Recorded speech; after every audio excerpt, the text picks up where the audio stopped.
بلوچستان کے ساحلی ضلع گوادر سے ایک ایسی کروکر مچھلی پکڑی گئی ہے جو کہ 1,34,00,000 روپے سے زائد میں فروخت ہوئی۔ جانوروں کے تحفظ سے متعلق بین الاقوامی ادارے WWF کے ریسرچ ایسوسی ایٹ سندھ بلوچ نے بتایا اس مچھلی کا گوشت فی کلو 2,80,000 روپے میں فروخت ہوا۔ اس سے پہلے ماہی گیروں کی ایک ٹیم نے 18 کروکر مچھلیاں پکڑی تھیں، لیکن یہ مجموعی طور پر 8 لاکھ روپے تک فروخت ہوئی تھیں۔ مچھلیوں کی قیمت کا انحصار ان کے ایئر بلیڈر پر ہوتا ہے، جس میں ہوا بھرنے کی وجہ سے وہ تیرتی ہیں۔ جس مچھلی کا حجم بڑا اور وزن زیادہ ہوگا اس کا بلیڈر بھی زیادہ ہوگا۔ دوسرا، نر کروکر مچھلیوں کے بلیڈر کا سائز بڑا ہوتا ہے، اس لیے مادہ کروکر کے مقابلے میں نر کروکر کی قیمت زیادہ ہوتی ہے۔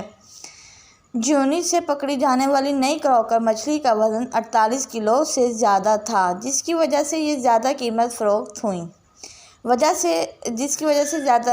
آخر ان مچھلیوں میں کیا خاص بات ہے کہ ایک مچھلی کی قیمت لاکھوں میں ہے؟ بعض مچھلیاں اپنے گوشت کی وجہ سے بہت زیادہ قیمتی ہوتی ہیں، لیکن کروکر کے حوالے سے معاملہ مختلف ہے۔ کروکر مچھلیوں کا ایئر بلیڈر انسانی جسم کے اندرونی اعضاء میں دوران سرجری لگائے جانے والے ٹانکوں، بالخصوص دل کے آپریشن میں سٹیچنگ وغیرہ میں بھی استعمال ہوتا ہے۔ سرجری میں استعمال کے لیے کروکر مچھلی کے ایئر بلیڈر کے دھاگے بنائے جاتے ہیں۔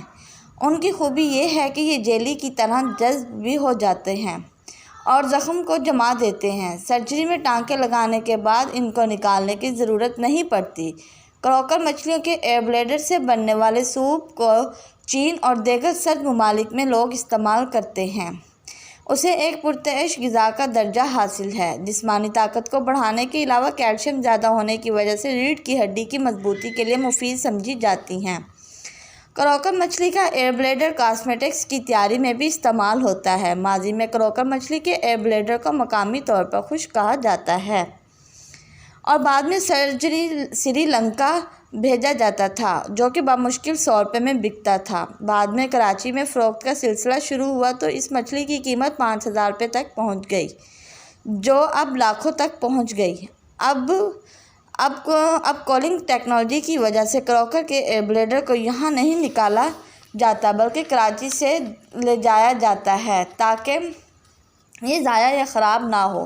مئی سے جون ان مچھلیوں کے عروج کا موسم ہوتا ہے۔ یہ انڈے دینے کا وقت ہوتا ہے، جس کے لیے ایران اور پاکستان کا درمیانی سمندری علاقہ موزوں رہتا ہے، اس لیے یہ بڑی تعداد میں پکڑی جاتی ہیں۔ لیکن اس مچھلی کا شکار بھی آسان ضروری نہیں کہ ہر ایک اس کے شکار میں کامیاب ہو۔ بعض ماہی گیر ایسے بھی ہوتے ہیں کہ مہینہ بھر اس کے شکار کی کوشش کرتے ہیں، لیکن ان کو کامیابی نہیں ملتی۔ کروکر کے شکار کے مختلف طریقے ہوتے ہیں، لیکن ان کی آواز کی مدد سے اس کی موجودگی کا پتہ چلایا جاتا ہے کہ ایک مقامی طریقہ ہے جس میں پورے گول کو ہی جال میں لانے کی کوشش کی جاتی ہے۔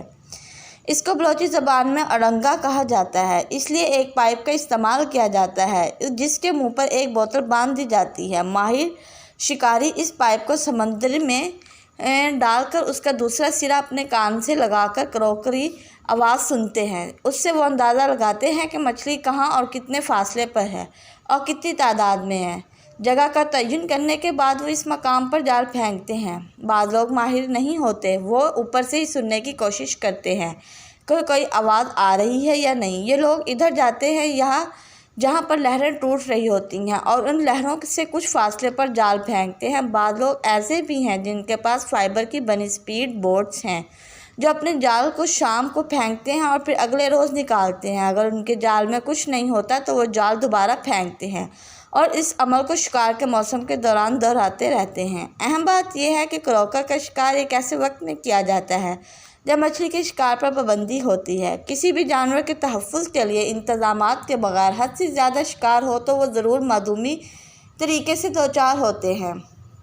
لیکن ساحلی بلوچستان میں، جہاں مقامی آبادی کے بڑے حصے کا ذریعہ معاش ماہی گیری پر منحصر ہے، اس مچھلی کے شکار پر پابندی تو کام نہیں کر سکتی۔ کروکر کے تحفظ اور اس کے نسل کو بڑھانے کے لیے اقدامات ضرور کیے جا سکتے ہیں، لیکن اس کے لیے سب سے پہلے ریسرچ اور ضروری ہوتی ہے، جو کہ افسوس کے ساتھ یہاں کم ہوتی ہے۔ پابندی لگانے یا کروکر کے شکار کو کنٹرول کرنے سے پہلے یہ مزدوری ہے کہ اس سلسلے میں تحقیق ہو کہ اس مچھلی کی افزائش نسل کے طریقے کون سے ہیں اور پھر ان کو ممنوع علاقہ قرار دے کر اس کی نسل کو معدومی سے خطرے سے دوچار ہونے سے بچایا جا سکتا ہے۔